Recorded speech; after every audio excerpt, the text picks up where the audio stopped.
Welcome to Connection Oasis. We're Hope and Renee, two friends sharing our stories, lessons, and laughter. Everyone who's crossed our path has taught us something about ourselves, and that's what we explore here: connection, growth, and a little humor along the way. Have you ever had a moment where you think, okay, I get it now. I figured it out. Like you finally cracked the code on yourself? For sure. I have identified this problem, so now I just fix it. Right. It's just a matter of putting it back together at this point. I'm almost there. Like step-by-step instructions for becoming my ideal self. Oh, God, if they only existed. Oh yeah, identify the issue. Step 2, fix it. Step 3, become emotionally healthy by Friday. Yeah, and for both of us, that is not how it ever goes. Not even close. I really thought that once I uncovered everything, the hard part was over. Like, okay, great. Now I know what's going on. I'll just get this cleaned up. And, for some things it did work until it just doesn't. Because what actually happens is that I open one thing and it leads to another thing and then another thing. And I'm just not fixing anything. I'm just like standing here looking around like, what the hell is all of this? And actually, more importantly, like, where did it come from? Um, and I was thinking about that the other day, and it actually reminded me of the flip house. Oh, wow. Yeah. Talk about a more than meets the eye type of a situation. Any specific project? There are many to choose from, but yes, I did like the living room floor. Oh, So yeah. remember, we were working one day and we decided, okay, it's time to take a break for lunch. And our youngest two were with us and they were playing in the living room. And Yeah. and so they get up and they walk away from their toys and they had a ball and they left it laying on the floor and just right in front of all of us. It just starts rolling across the floor all on Uh-huh. its own. And it's not just creepy. It like No. really gains speed like a snowball. Yeah. Oh, and we all looked at each other and we realized, yeah, we got some work to do there. And I think we're all like, okay, yeah, obviously, let's take up the floor. There are probably some spots that need to be repaired, maybe some joists that are sagging. We'll just reinforce them. At that point, even though it clearly was an obvious issue, we thought the fix was going to be no big deal. Oh, yeah. Yeah. I mean, that's what we thought. Yeah. And it probably goes without saying that it was way more complicated. Oh my Lord. Once we took up the floor, we found more issues than we expected. But actually, I don't even think we got to taking up the floor before we started realizing that, as you specifically. Yeah, as we took the floor up and we're taking it out of the way and we're just walking across the subfloor carrying this flooring, it's just to get it out of the room, out of the way. I actually just fell right through the subfloor. I Yes. was literally found myself standing on dirt. So, Yeah. yeah, the subfloor had to come up too. So we basically created a hole in the ground where the living room used to be. Oh my God. Like, I can't get that image out of my mind. You open the front door into just a pit. Dirt, yes, dirt. Some floor joists and dirt. Oh, yeah. I remember that feeling. I thought at first we were going to fix a few surface level issues, and instead, we're just standing there looking at everything that used to be where a floor was. Yeah, yeah. So let's talk about that part because you had a realization and then you chose to be brave and make a change. And you thought that you were equipped, but then you weren't. Yeah, not at all. Like my toolkit at that point was basically crying, talking mostly to you. Um, journaling. I did find Mhm. journaling at this point, and then just a lot of overthinking. Which is a valid place to start.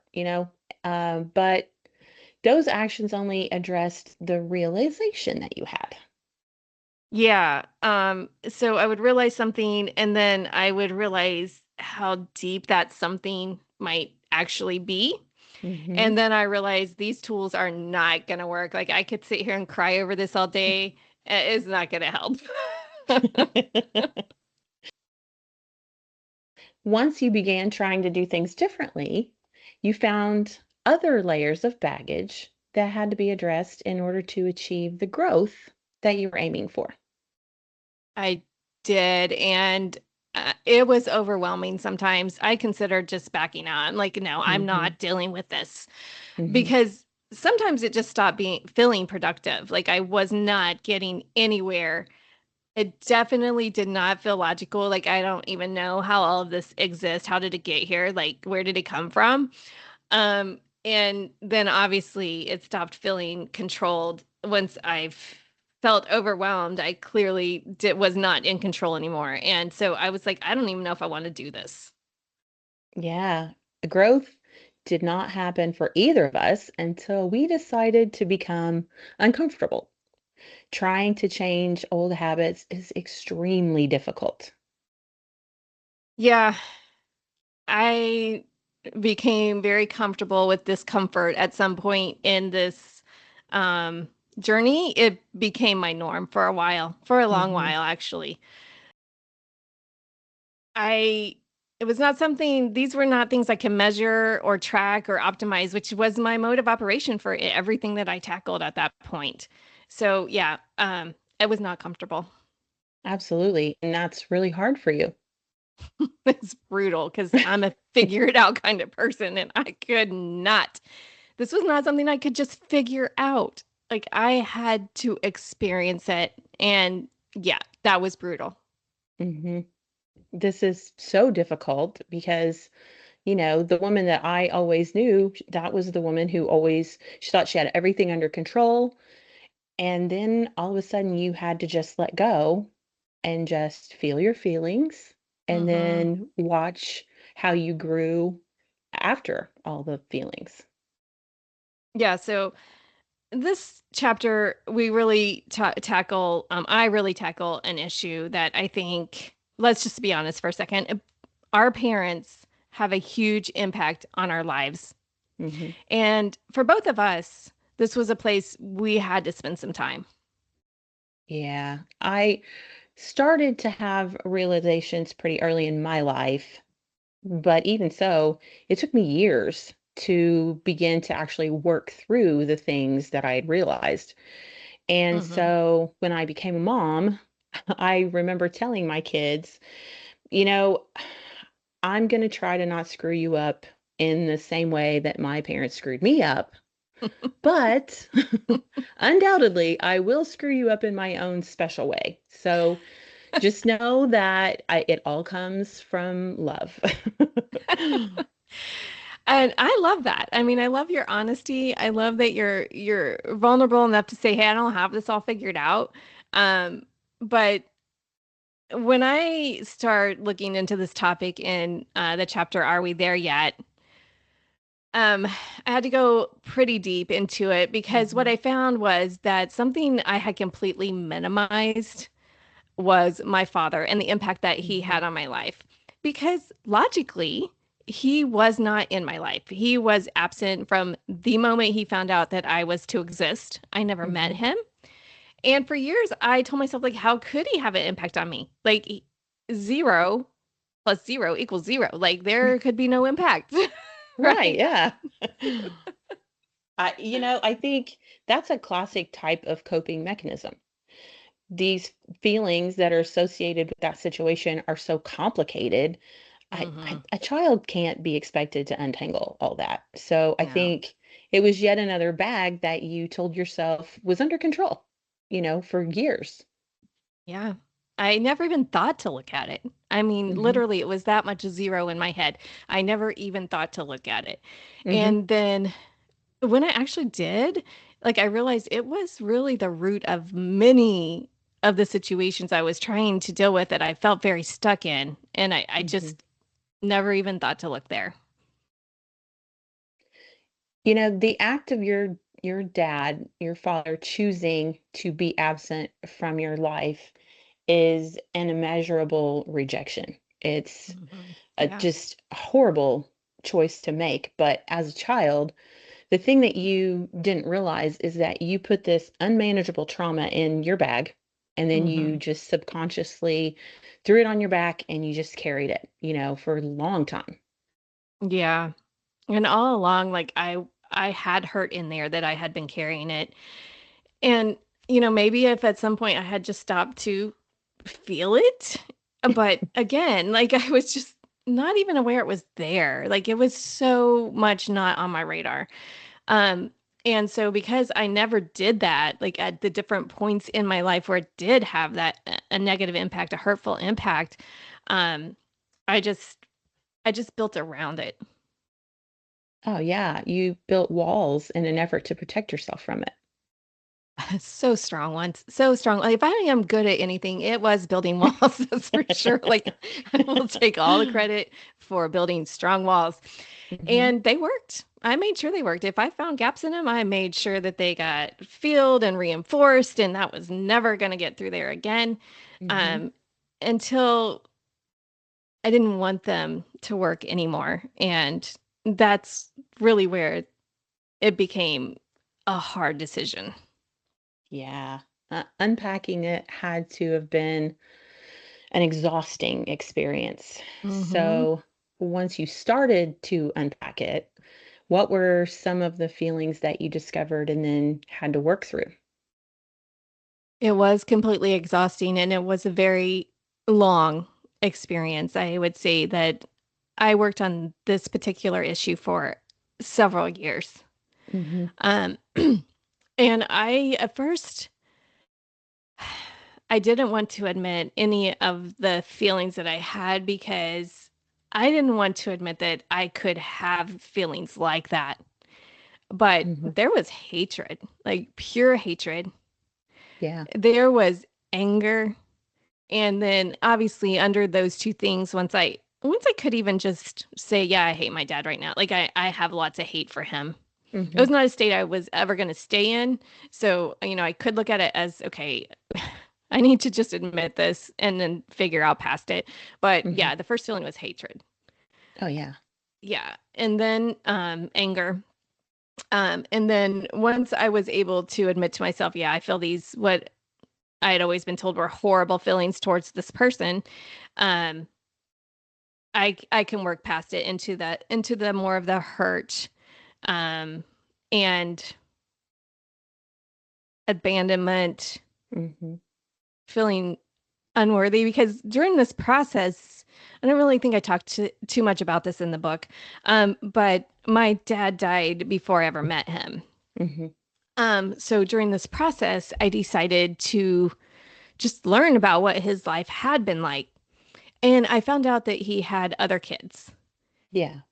And I was so angry because I was like, why? Why was he a father to them? And he just Mhm. chose not to be a father to me in any way, shape, or form. I was so mad at him for that. And then I actually took it a step further and I went and I met what were Mm. my brothers and sisters. Wow. And I found out like he was not a great dad to them either. And Big surprise. yeah, and in some way I felt better. I mean, I Yeah. didn't wasn't happy for them that they didn't have a better experience, Mhm. but I honestly felt like I could kind of let it go and not take it so personally. Yeah, you let it be about him and not you, Yeah, which right. it was. Yeah, yeah. So I stopped trying to be composed. I wrote everything I had never allowed myself to say Mhm. in a letter that I would never want anyone to read That's fair. because it was no holds barred. It was like you Mhm. are a piece of crap in a lot Mhm. stronger language. Um, these are all the things that you caused me to have to deal with now. And I have no love for you for this. I Mhm. just can't believe that any human being could treat another human being this way. Like it was mean. It was so mean. And that's fair. Yeah. Yeah. Um, and it was uncomfortable. because you meet parts of yourself, like I said, like I didn't want to even think that I could be that mean to someone or say those things to someone or feel those Mhm. feelings, but um, it had I had to do it because you meet the parts of yourself that you've been avoiding, and that's kind of where you look around and you say, "Oh my God, how did I get here? Where did all this Well, come from?" and I mean, again, Mm. it's very brave because you you have to be brave to embrace the parts of yourself that are not pretty, that you don't necessarily want to show everybody. But that's part of you, and it all becomes beautiful when you put it together. But then you did something symbolic with your letter. I did. I did. I decided, okay, I really do. This is not who I want to be, and this is not how I want to move forward Mhm. in this, where I am in this relationship with my father, who's not here. So I took it and I burnt it, and I literally watched my anger and Mhm. hate turn into ashes and dust. Yeah. And it was so it was a huge release for me because I just looked at it and I'm like, look, it went from all of this hatred and anger and stuff that felt so strong Mhm. into something that I could just blow off my hand. That's beautiful. So that was a huge release for me. Oh, absolutely. I think understanding that you carry a scar doesn't heal it. No. You found a way to separate what he deserved from what you deserved. He didn't Yeah. deserve for you to waste time thinking about him, but you deserve to grow past the trauma that he put on you. Right. And that's exactly it. And I can say today I don't still have those feelings towards him. I did get to a place where I could empathize with the situation. I could understand it a little bit better, and Mhm. I just release those feelings. I don't feel that way towards him. Um, but those walls that I built to protect myself, then at that point, I'm still standing behind them. Like all of Mhm. those feelings I dealt with, but I still had these walls, and they don't just disappear because you're like, oh, okay, I don't want these anymore. Mm, yeah, exactly. You have to actively decide that you deserve peace. Right. And the part that messed with me the most is that I really thought that at that point I had made some real progress, and I had. I had. I don't Mhm. want to Yeah. diminish that, but what I really realized is it was just the beginning. Like I really was just getting that first layer of flooring off, and I had fallen through the subfloor. Exactly. And I was just getting started. And so the answer to the question, are we there yet? Hell no, not even close. But at least I found a place to start. Exactly. Thanks for joining us here at Connection Oasis, where we discuss real life lessons about relationships and boundaries. And becoming who you actually are without the fluff.